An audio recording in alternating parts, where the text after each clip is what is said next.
Não se sinta desencorajado, porque as pessoas não querem ouvir a palavra de Deus que vem da sua boca.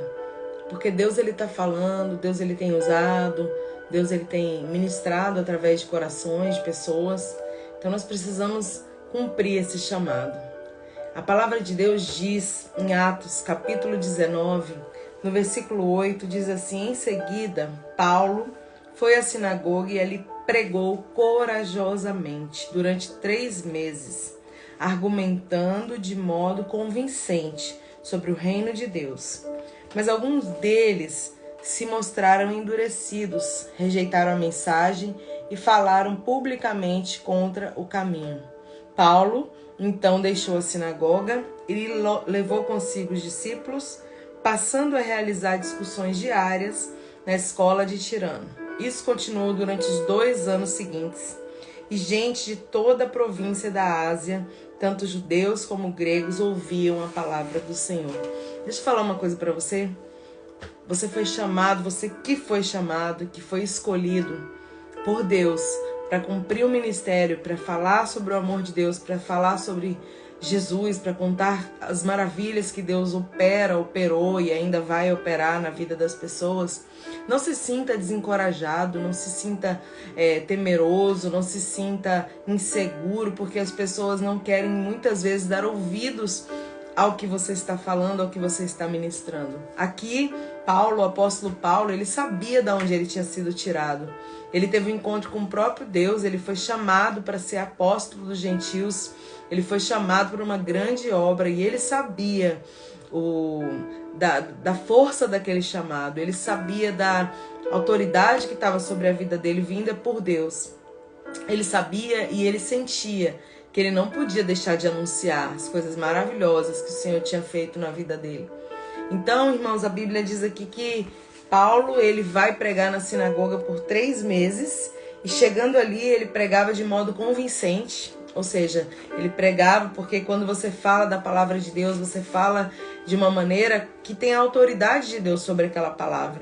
Então, não é você, é o próprio Espírito Santo que usa as pessoas para falar, para contar as maravilhas do Senhor. E a Bíblia diz que Paulo, ele prega com convicção, ele prega com autoridade, ele prega com a certeza daquele que chamou, da mensagem que ele estava transmitindo. Porém, muito interessante, diz aqui que alguns deles estavam endurecidos e outros rejeitaram a mensagem. Então, diante do que Paulo passou, nós também vivemos. Alguns são endurecidos, ou seja, não querem ouvir, não querem receber, não querem mudar, não querem transformação, e outros estão rejeitando. O que é rejeitar? É simplesmente virar as costas. Eu não quero ouvir o que você tem para falar. E nós passamos por isso, o apóstolo Paulo passou por isso, os discípulos, os apóstolos do Senhor, né? Passaram por isso, por aquilo que muitas vezes nós também passamos. Mas deixa eu te falar uma coisa. Paulo, ele não desistiu de falar. Tá escrito aqui, né? Paulo, ele não desistiu de falar sobre Jesus. Ele não desistiu de falar. Quando fala o caminho, né? Tá falando de Jesus, que ele é o caminho, a verdade e a vida. Paulo, ao invés de desistir, a Bíblia diz que ele sai dali, leva os discípulos e vai para outro lugar. E diariamente ele fala, ele discute, ele convence. E interessante que a palavra diz que durante 2 anos seguintes, todos os dias ele falava, né? Ele pregava e judeus, gregos iam até ele para ouvir aquilo que Paulo estava falando. Então deixa eu falar uma coisa muito importante para você que está me escutando, você que faz a obra, você que ministra a palavra do Senhor, você que é ministro da palavra do Senhor, ou por um louvor, ou por pregar mesmo a palavra. Não se sinta desencorajado. Se você estiver em algum lugar, em alguma situação, em alguma circunstância, onde as pessoas estão com o coração endurecido, não querem te escutar, estão rejeitando a palavra que sai da sua boca, rejeitando aquilo o que você tem falado, não se importe, irmão, sacuda os pés e pregue em outro lugar e fale com outras pessoas. Mas, pastor, eu vou abandonar essas, eu vou deixar elas para lá. Jesus não ama elas, Jesus ama a todos. Jesus deseja que todos se salvem. Porém, nós sabemos que muitos vão rejeitar. Eles rejeitaram Jesus, não vão rejeitar a mim, a você? Então, quando eles rejeitam, o que você faz? ore por essas vidas, clame por essas vidas, peça ao Senhor que tenha misericórdia, que transforme, que incline esses corações, mas vai pregar em outro lugar, né? Vai ministrar para outras pessoas, outras circunstâncias que o Senhor vai te direcionar. Mas não deixe de falar porque você ouviu alguma palavra negativa. Não deixe de falar porque alguém disse para você que o que sai da sua boca não tem talvez credibilidade, ou não tem força, ou não tem autoridade para transformação. Não deixe de pregar. Não deixe de falar. Porque Deus, por certo, vai alcançar alguém, irmãos. Vai alcançar alguma vida através daquilo que sai da sua boca. E se você é o ouvinte, se você não ministra a palavra, mas é o ouvinte, você é aquela pessoa que está sendo o receptor, né, da mensagem do Evangelho, nunca rejeite o que Deus tem para falar ao seu coração. Talvez você não esteja passando por aquela situação naquele momento que está sendo ministrada sobre você. Talvez você não esteja sentindo aquela dor, aquele sentimento que está sendo, né, profetizado ali sobre a sua vida, mas eu quero te dizer que o que Deus fala, Ele fala do que Ele vê. Então, quando os ministros do Senhor ministram sobre a sua vida uma palavra, ministram sobre a sua vida uma profecia, liberam sobre você algo da parte de Deus, guarda aquilo no coração, não rejeita, não despreze, porque tudo que vem do Senhor é valioso, tudo que vem do Senhor é muito importante. E Deus, Ele sabe tratar, Deus, Ele sabe falar. Talvez você não passe aquilo naquele momento, mas Deus já está te avisando algo lá na frente. Talvez você não esteja vivendo aquilo naquele momento, mas você está sendo curado de algo que aconteceu lá atrás. Então Deus, Ele nunca fala em vão. A palavra de Deus diz em Isaías 55 que a palavra não volta vazia. Antes ela faz o que apraz a Deus no nosso coração. Então, quando Deus ele lança uma palavra e sai através dos seus servos ali, dos seus ungidos, de alguém ministrando, aquela palavra não vai voltar para Deus vazia. Aquela palavra vai fazer o que apraz a Deus no coração daquele que está ouvindo. Claro que esse coração pode dizer, não, eu não quero ouvir, e virar as costas e sair. Tem o direito de fazer isso. Mas aquele coração que ele recebe, que ele escuta pelo menos e ele guarda no coração, aquela palavra, escondia a palavra no coração, sabe? Como está ali em Salmos.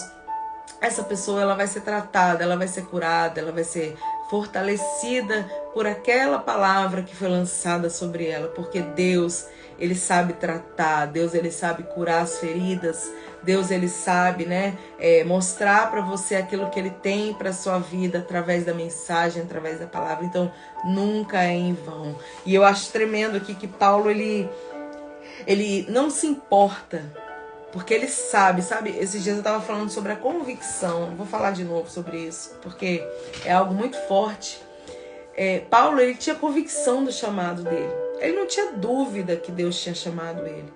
Paulo sabia que ali em Atos capítulo 9, quando ele vai para Damasco perseguir os cristãos, quando ele pede cartas, autorização ali para prender, para paralisar os cristãos, porque ele não entendia, porque ele não compreendia os mistérios de Deus, porque ele era um religioso, ele ainda não era um servo de Deus, ele não tinha um encontro, ele não teve um encontro com Jesus. Então ele vai perseguir, e no caminho da perseguição ele encontra a salvação, aleluia. No caminho da perseguição ele encontra Jesus, ele encontra o próprio Deus, e o Senhor fala com ele, Paulo, por que me persegues? Por que você está me perseguindo, Paulo? Para com isso agora. É como se Deus desse um alerta para ele ali. E a palavra vai dizer para nós que Paulo, ele fala, quem é, Senhor? Quem está falando comigo? Aquele desespero daquele momento. E aí Jesus fala, eu sou Jesus a quem tu persegues. Porque todas as vezes que Paulo estava indo ali para perseguir um servo do Senhor, perseguir um discípulo, perseguir alguém que o Senhor tinha separado e guardado, estava perseguindo o próprio Deus.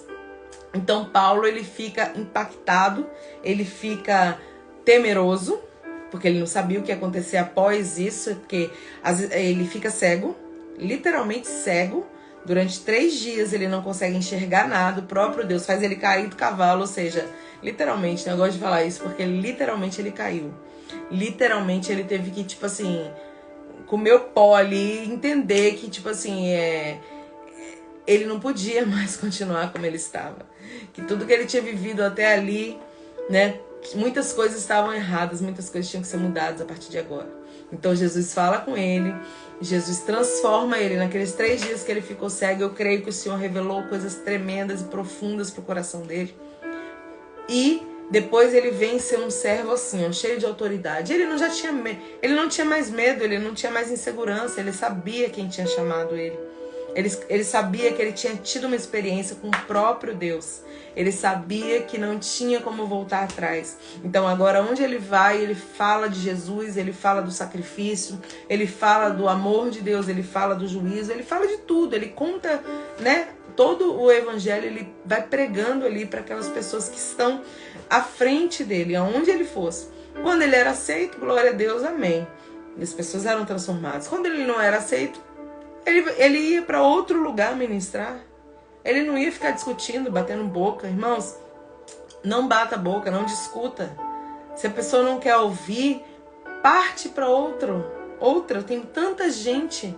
Os campos, né, estão assim, cheios de pessoas querendo ouvir a mensagem, precisando ouvir uma mensagem, né, precisando ser curada, precisando ser restaurada. E muitas pessoas estão dormindo o sono da indolência, não estão nem aí. Muitas pessoas estão desanimando por nada. Muitas pessoas por uma palavra que ouviu, sabe, desestrutura, abala e a pessoa não tem mais coragem de ministrar, não tem mais autoridade, continua, mas não tem coragem. E irmãos, eu vou te falar, a Bíblia diz que os corajosos, né, que conseguem avançar, os covardes, se você tiver medo, se você não conseguir prosseguir, se você não pedir ajuda de Deus, porque o Senhor fala, não temas. Porque se ele fala não temas, é porque ele vai ser conosco. Então, se fortalece e vai. E muitas pessoas têm feito o quê? Se sentindo desencorajadas, olhando para trás e retrocedendo no chamado. Retrocedendo naquilo que Deus tem determinado para o coração. Então eu venho ser, né, ministra do Senhor para a sua vida nessa noite, para dizer, não olhe para trás. Não tenha medo de ministrar a palavra para quem Deus colocar no seu coração. Você não precisa de um microfone para pregar. Tem pessoas que elas ficam esperando, eu preciso subir no altar, eu preciso subir num púlpito. Não, você pode pregar para a sua família, você pode pregar para os seus vizinhos, você pode pregar para os seus amigos, você pode pregar no seu trabalho. Irmãos, quando eu me converti, alguns anos atrás, né? Lá atrás, quando eu entrei assim na presença de Deus, quando Deus falou comigo, quando o Senhor me resgatou das trevas, eu trabalhava ali numa empresa e depois que Jesus falou comigo, que o Senhor entrou na minha vida, todo santo dia eu ia para aquele trabalho e eu não conseguia ficar sem falar. Eu ministrei para todas as minhas colegas de trabalho naquela época. Todas elas eu consegui de alguma forma levar para a igreja naquela época. Claro, nem todas ficaram firmes, porque como eu falei, tem algumas que rejeitam, algumas pessoas vão rejeitar, mas elas entraram, elas foram, né? Elas foram ministradas, elas foram, foi falada a vontade de Deus para a vida delas. Algumas estão na presença até hoje, outras não. Mas, irmãos, o que eu quero dizer é que a gente tem que se sentir encorajado, sabe? Se sentir com sede pelas almas, vontade de que as pessoas recebam aquilo que está conosco, que é o Espírito Santo. Vontade que essas pessoas elas sejam fortalecidas, elas sejam libertas, né, pela palavra que sai da nossa boca. E a gente é tão simples, irmãos. Quanto mais simples, mais profundo é, sabe? Às vezes as pessoas querem usar coisas difíceis, querem procurar palavras que ninguém vai entender. Fala simples, fala do seu jeito. Sabe, eu vejo assim que o Senhor, Ele tem um chamado para cada um. Às vezes as pessoas estão tão preocupadas em querer ser parecido ou igual ao pregador tal, à pregadora tal. Seja você, seja o que Deus tem para sua vida. Na simplicidade você vai ganhar as almas. Na simplicidade você vai fluir em Deus. Na simplicidade pessoas vão ser resgatadas. Na simplicidade vai haver verdade, vai haver sinceridade. E a pessoa, quando ela ouve a mensagem nessa simplicidade, nessa verdade, há credibilidade também. E a palavra fica guardada ali naquele coração. Alguns vão dar frutos no mesmo momento, assim que eu diga, rápido. Outros vão demorar um pouco porque os solos são diferentes, os corações são diferentes, mas a mensagem é a mesma, né? Os receptores estão lá, tem pessoas precisando ouvir e a gente precisa entender que nós não podemos nos calar. Nós não podemos parar de falar. Talvez você não tenha muitos seguidores, talvez hoje em dia, né, na era da internet, você não tenha muitas pessoas que vão ali te aplaudir. Não, claro que não, irmãos. Mas o importante não é você esperar os aplausos dos homens. Porque as mesmas pessoas que falaram com Jesus, né? Hosana nas alturas, salva o Filho de Deus, foram as pessoas que depois falaram, crucifica-o, crucifica-o. Então as pessoas, irmãos, não queira credibilidade, não queira aplausos dos homens. Queira fazer a vontade de Deus para a sua vida. Queira cumprir o propósito para o qual você foi chamado. Porque é muito especial e é muito valioso o que Deus colocou sobre a sua vida. E você precisa se encorajar. Você precisa deixar de escutar os rumores de que não está dando certo. Os rumores de que você não está edificando ninguém. Os rumores de que, né, é cansativo aquilo que sai da sua boca. Deixa quem quiser falar. Tem vidas sendo edificadas. Tem vidas sendo transformadas. Então o apóstolo Paulo é um dos grandes... Claro que Jesus é o nosso maior exemplo, mas depois de Jesus, para ministrar a palavra, eu não vejo outro como o apóstolo Paulo. Ele é um grande exemplo. Porque ele não estava nem aí, irmãos, para as dificuldades, ele não estava nem aí para os açoites, ele não estava nem aí para as perseguições, ele não estava nem aí para os incrédulos, né? Ele não estava nem aí para, aqui é a palavra que a Bíblia usa, né? Os de coração endurecido, aqueles que rejeitavam a mensagem. Ele não estava nem aí, ele continuava falando, ele continuava pregando, ele continuava ensinando, ele continuava abrindo o leque do evangelho para aquela pessoa que quisesse receber. Seja um mensageiro de Deus nessa terra. Não perca a oportunidade. Ah, mas eu tenho vergonha. Ah, mas eu sou inseguro. Ah, mas eu não sei falar. Meu Deus, Moisés falou isso para Deus. Deus deu uma bronca nele. Como assim, Moisés? Quem fez a boca do homem, né? Quem coloca a palavra na boca é o Espírito Santo que vai colocar a palavra na nossa boca, irmãos. É só a gente se deixar usar. É só a gente se deixar, né, ser instrumento do Senhor. Ser a ferramenta que Deus quer usar nessa geração. Que nós possamos ser os profetas dessa geração. Que nós possamos ser instrumentos do Senhor, né, para vidas nesse tempo que nós estamos vivendo. Muita gente precisa que você abra a boca, que você ministre sobre ela. Que Deus abençoe você, que o Senhor te dê coragem, ousadia, autoridade para falar no nome dEle, para edificar vidas, para fortalecer corações e para libertar cativos. Através do quê? Não do que a gente vive assim no dia a dia. Porque não edifica muito, irmãos. O testemunho é maravilhoso. Quando você tem testemunho, conte. Mas sabe o que transforma um coração? A palavra de Deus. Então, que você possa ministrar essa palavra no coração das pessoas. Que Deus abençoe você, sua casa, sua família. Louvado seja Deus. Eu vou salvar a live, sim. Vou salvar e depois, se você quiser, envia para outra pessoa aí, né? Que Deus abençoe e que você seja grandemente usado, grandemente edificado por essa mensagem. Em nome de Jesus. Amém.